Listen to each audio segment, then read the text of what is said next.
In the spring of 1453, the morning mist rolled off the Bosphorus to reveal a sight that would haunt the dreams of emperors and sultans alike. Stretched across the horizon, a forest of banners and spears caught the early light, while the thunder of massive bronze cannons shattered the dawn silence. This was not merely another siege. This was the final act of a drama that had been unfolding for over 1,000 years. The last emperor of Byzantium stood upon walls that had never fallen, facing an enemy whose ambition knew no bounds.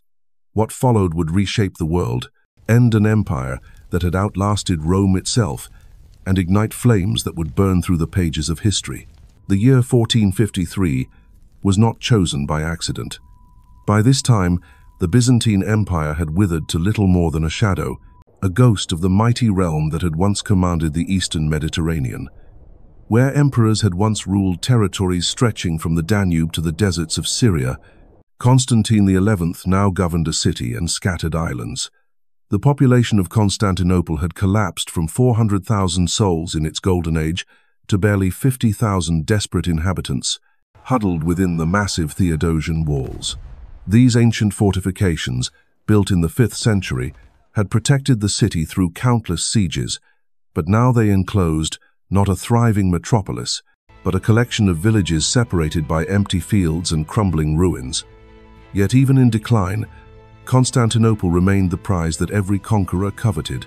Control of the Bosphorus meant dominance over the trade routes that connected Europe to Asia. The city's strategic position made it the key to 2 continents, and whoever held Constantinople could dictate the flow of goods, ideas, and armies between East and West.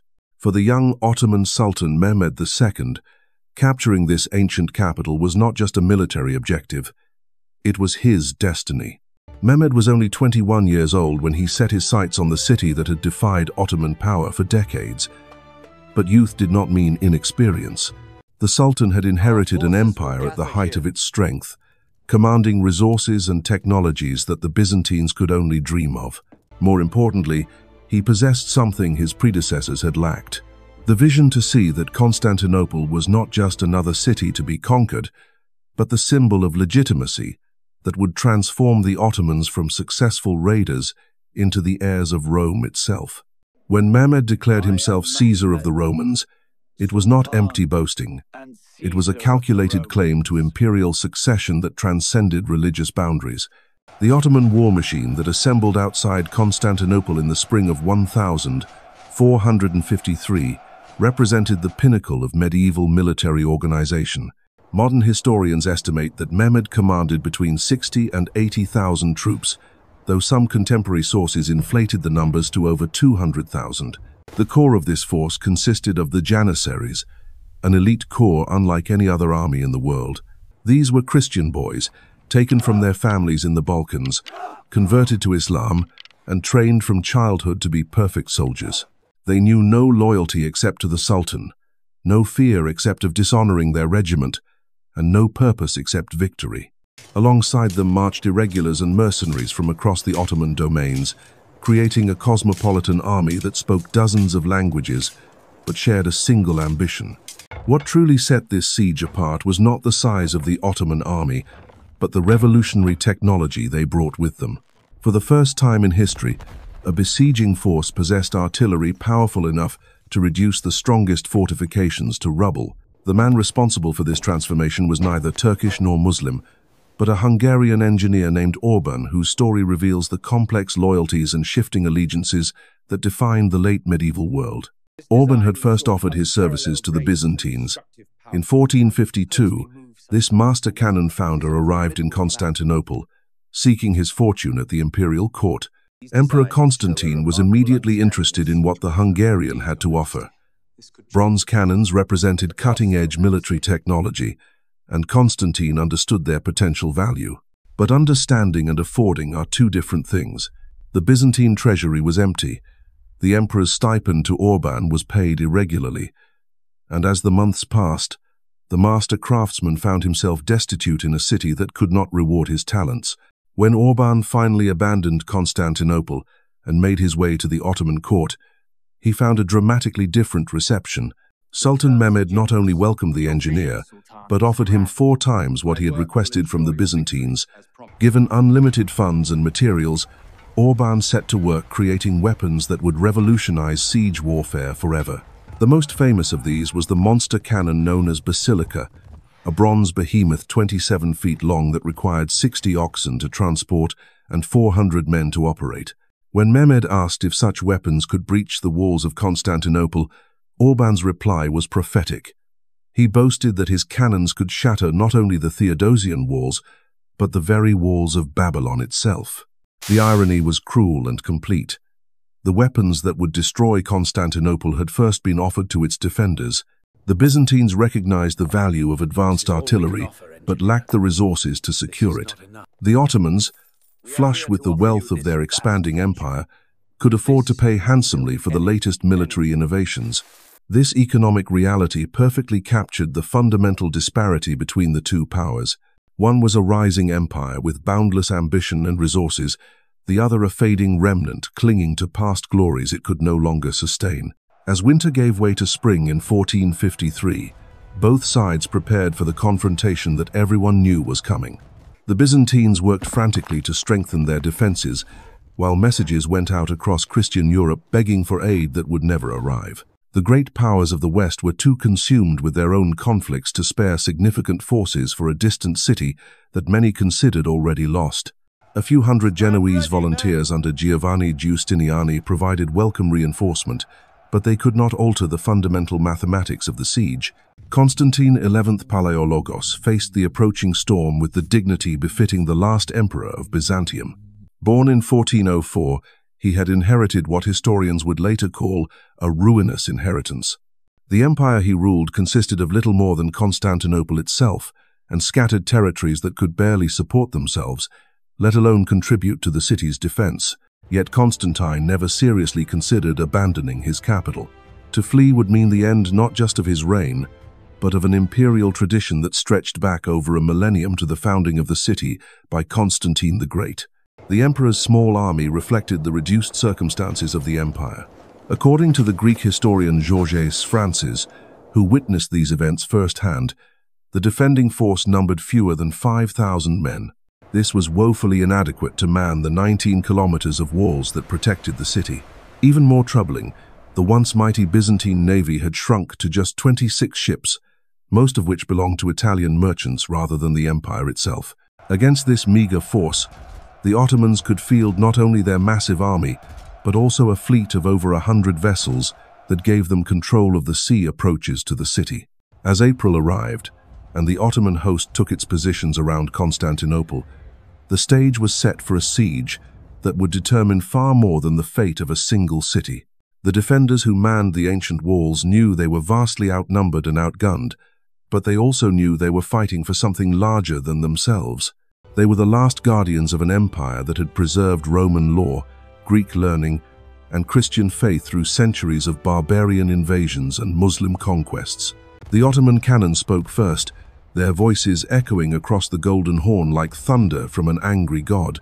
On April 6th, the great guns opened fire, and with each deafening roar, chunks of ancient stone flew from the Theodosian walls like leaves before a hurricane. The sound was unlike anything the defenders had ever heard. Where previous sieges had been marked by the clash of sword against shield and the whistle of arrows, this bombardment brought a new kind of terror. The earth itself seemed to shake with each impact, and the very air grew thick with dust and the acrid smell of gunpowder. Orban's masterpiece, the great Basilica cannon, proved as devastating as its creator had promised. The massive bronze tube hurled 600-pound stone balls with such force that they punched through walls that had stood unconquered for 1,000 years. But the weapon was as dangerous to its operators as to its targets. The tremendous recoil cracked the cannon's bronze body after each shot, requiring constant repairs. Loading the monster required 3 hours of back-breaking labor, and the cannonballs themselves were so expensive to produce that each shot represented a significant investment. Yet despite these limitations, the psychological impact was immense. The defenders watched in horror as sections of their seemingly impregnable fortifications crumbled to rubble. The pattern that emerged would define the entire siege. Each dawn brought renewed bombardment as the Ottoman artillery systematically pounded selected sections of the wall.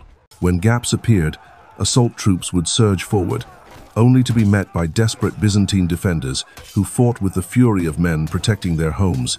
As darkness fell, both sides would withdraw to tend their wounds, and the Byzantines would begin the exhausting work of repairing the damage. Using rubble, timber, earth, and whatever materials they could scavenge, the defenders labored through the night to fill the breaches, knowing that morning would bring fresh bombardment and new gaps to mend. For the civilians trapped within the city, life became a nightmare of constant fear and deprivation.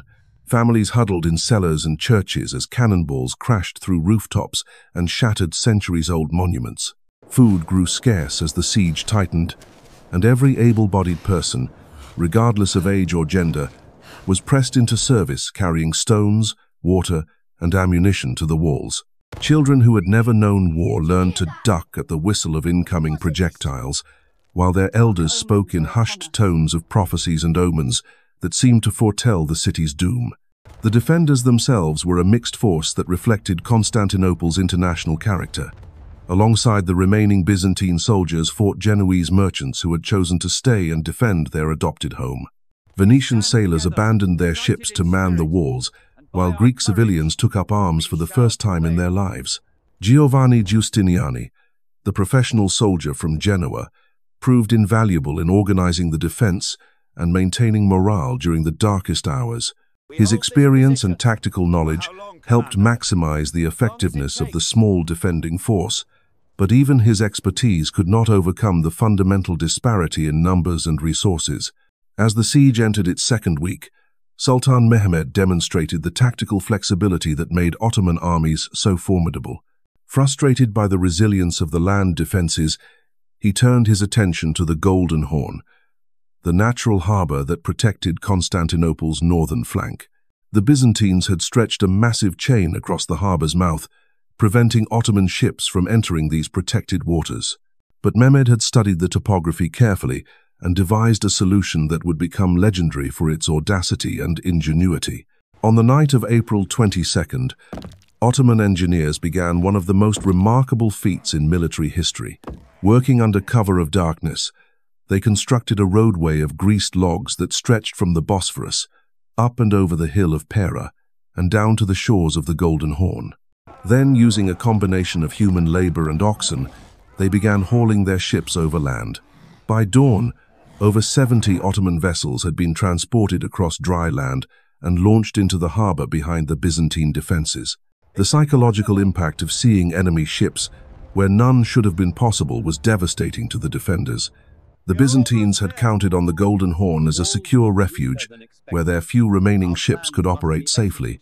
Now Ottoman vessels prowled these waters, threatening the sea walls that were far less formidable than the land fortifications. Worse still, the presence of enemy ships in the harbor meant that the defenders had to spread their already inadequate forces even thinner, manning positions they had never expected to defend.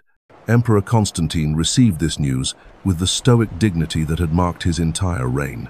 Standing atop the walls as Ottoman ships moved freely in waters his ancestors had controlled for centuries, he must have understood that the noose was tightening. Yet he showed no sign of despair or panic. Instead, he moved among his men with calm authority, offering encouragement and sharing the dangers that faced every defender. Unlike many medieval rulers who commanded from a safe distance, Constantine fought alongside his soldiers, his purple boots stained with the same dust and blood that marked every man on the walls. The Ottoman bombardment continued relentlessly, day after day, week after week. The great guns had been positioned at carefully calculated intervals along the land walls, creating a systematic pattern of destruction that left no section unscathed. Mehmed had learned from previous sieges that concentrated fire was more effective than scattered bombardment. Rather than trying to breach the walls at multiple points simultaneously, he focused his artillery on specific sections, pulverizing them completely before moving to the next target. This methodical approach maximized the impact of each shot, while conserving the precious gunpowder and ammunition that kept his cannons firing. By early May, the strain was beginning to show on both sides. The Ottoman army had been camped outside Constantinople for over a month, and maintaining such a large force in the field was enormously expensive. Supplies had to be transported from across the empire, and the soldiers themselves were growing restless for either decisive victory or profitable plunder. Some of Mehmed's advisors counseled patience, arguing that the city would eventually surrender when starvation forced the defenders to submit. Others urged an immediate assault, believing that the walls had been sufficiently weakened to allow a breakthrough. For the Byzantines, each passing day brought them closer to complete exhaustion. The defenders had been fighting without rest, repairing walls by night and manning them by day. Their numbers were dwindling as casualties mounted, and there was no possibility of reinforcement. Food stocks were running low, and the constant stress of bombardment was taking its toll on civilian morale. Yet still they held on, driven by a mixture of desperation, duty, and the knowledge that surrender would mean the end of everything they had fought to preserve. The religious dimension of the siege intensified as both sides sought divine favor for their cause. In Constantinople, crowds gathered daily in the Hagia Sophia to pray for deliverance, while priests led processions around the walls carrying precious icons and relics. The great church had become a refuge for those too young, too old, or too weak to fight, but it also served as the spiritual heart of the resistance. Here, beneath the soaring dome that had inspired wonder for nearly 1,000 years, the last defenders of Byzantium sought strength from their faith. In the Ottoman camp, the atmosphere was markedly different. Mehmed himself led prayers in the elaborate pavilions that had transformed the countryside around Constantinople into a canvas city of silk and leather. The Sultan's confidence remained unshaken despite the prolonged resistance. To him, the siege was not just a military campaign but a holy war that would crown his reign with glory. His soldiers shared this conviction, sustained by the promise of 3 days of unrestricted plunder once the city fell. This was the traditional reward for a successful siege, and the prospect of Byzantine gold and Christian slaves kept Ottoman morale high even as the weeks dragged on. Yet beneath the surface confidence, practical concerns gnawed at the Ottoman command. The great cannons that had promised swift victory were proving both blessing and curse. While they could indeed shatter ancient stone, they consumed enormous quantities of gunpowder and required constant maintenance. Orban himself had become a prisoner of his own creation, working frantically to repair the bronze monsters that cracked and split under their own tremendous force. The Hungarian engineer's health was deteriorating under the strain, and rumors spread through the camp that the master cannon founder was beginning to doubt whether his weapons could deliver the decisive breakthrough the Sultan demanded. The first major crisis came when a section of the Basilica cannon finally gave way completely. The massive bronze tube, subjected to weeks of punishing recoil, developed a crack that rendered it useless. Ottoman engineers worked desperately to cast a replacement, but the complex metallurgy required precious time that Mehmed could ill afford. Each day of delay meant more expenses, more restless soldiers, and more opportunities for Christian reinforcements to arrive from the west.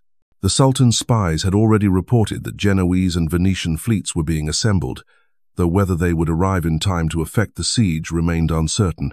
For Constantine, the temporary reduction in bombardment provided a brief respite, but he understood that it was likely the calm before an even greater storm.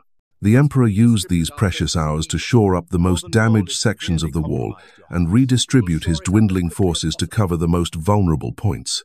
His commanders reported daily on the state of their defenses, and the news was uniformly grim. Ammunition was running low, the civilian population was nearing starvation, and many of the foreign volunteers were beginning to whisper about the possibility of escape by sea. The emperor's response to these challenges revealed the character that would make him a legend. Rather than retreat to the safety of the palace, Constantine spent his days walking the walls, speaking personally with soldiers and civilians alike. He shared their meager rations, slept in the same crude shelters, and exposed himself to the same dangers that threatened every defender.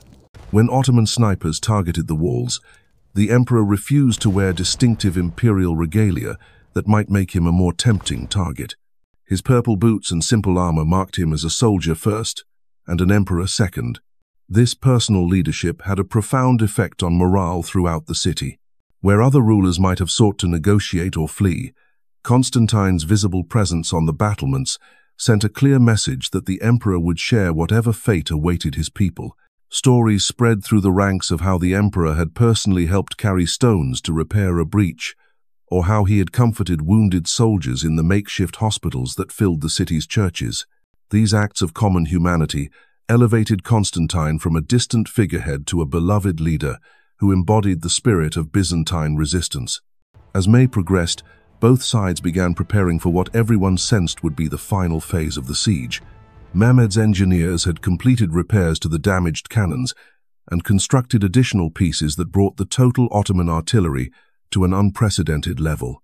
The Sultan himself took personal charge of positioning these weapons, calculating angles and distances with the precision of a master tactician.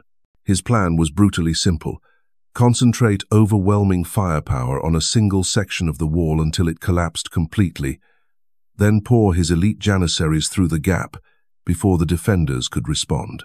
The chosen target was the middle section of the land wall, where previous bombardments had already weakened the ancient stones. Here, the Theodosian fortifications rose in a series of concentric barriers that had protected Constantinople for over 1,000 years. The outer wall stood 40 feet high, backed by a second wall that rose even higher, with massive towers punctuating the entire length. Behind these defenses lay a final barrier, the inner wall that marked the last line of Byzantine resistance. Mehmed understood that if he could breach all three barriers simultaneously, the resulting gap would be too wide for the defenders to seal. The psychological warfare intensified as both armies prepared for the climactic battle. Ottoman drums thundered day and night, accompanied by the eerie wailing of wind instruments that carried across the walls like the voices of demons. This cacophony was designed to unnerve the defenders and prevent them from getting adequate rest. The Ottomans also displayed the heads of captured Byzantine soldiers on pikes, a grisly reminder of what awaited those who continued to resist. At night, thousands of torches turned the Ottoman camp into a sea of flickering lights that could be seen from every part of Constantinople, emphasizing the overwhelming numbers arrayed against the city. The Byzantines responded with their own psychological tactics, though their resources were far more limited. Church bells rang constantly, calling the faithful to prayer and reminding the defenders that they fought not just for an earthly city but for their eternal souls. Icons and religious banners appeared on every section of wall, transforming the fortifications into a kind of sacred barrier between Christianity and Islam. Priests moved among the soldiers, offering absolution and promising that those who died defending the city would be welcomed directly into paradise. Inside the Hagia Sophia, the atmosphere grew increasingly apocalyptic as civilians and soldiers alike gathered for what many believed might be their final services. The great church, with its soaring dome and glittering mosaics, had witnessed the prayers of emperors and patriarchs for nearly 900 years. Now it sheltered refugees from across the city, their whispered prayers mixing with the distant thunder of Ottoman cannons. Children who had never known life without the siege played quietly in the shadows of ancient columns, while their parents clutched precious possessions and wondered whether dawn would bring deliverance or destruction. The international community watched these events unfold with a mixture of fascination and horror. Venetian and Genoese merchants who had lived in Constantinople for generations found themselves torn between commercial interests and religious loyalty. Some chose to stay and fight alongside the Byzantines, while others quietly made arrangements to evacuate their families and valuables before the final assault. The Italian city-states had grown wealthy from trade with both Christians and Muslims, and they understood that the fall of Constantinople would fundamentally alter the balance of power in the eastern Mediterranean. Reports from the siege reached Western Europe through various channels, creating a sensation in courts from London to Naples. The image of the last Christian emperor standing alone against the tide of Islamic conquest captured imaginations across the continent. Yet this romantic fascination translated into little practical assistance. The major powers were too consumed with their own conflicts to mount a serious relief expedition, and the smaller states lacked the resources to make a meaningful difference. A few individual knights and adventurers made the journey to Constantinople, but their numbers were insignificant compared to the massive Ottoman host. The final preparations revealed the stark contrast between the two armies. The Ottomans moved with the confidence of a force that had conquered most of southeastern Europe, their ranks filled with veterans who had participated in dozens of successful sieges. Their equipment was standardized and well-maintained, their supply lines secure, and their morale buoyed by an unbroken string of victories. The diversity of the Ottoman army was actually a source of strength, as different ethnic groups contributed specialized skills and fighting techniques that made the force more adaptable and effective. And so, on May 29th, as the first light of dawn broke over the Bosphorus, the final assault began. When the dust settled and the last sword fell silent, an empire that had endured for over a millennium lay in ruins. Constantine XI had fallen with his city, his body lost among the countless dead who had chosen honor over survival. The flames that consumed Constantinople that day marked more than the end of Byzantium. They signaled the birth of a new world order, where gunpowder would reshape the art of war, and the Ottoman Empire would stand as the bridge between East and West. The siege that broke an empire had, in its destruction, forged the future.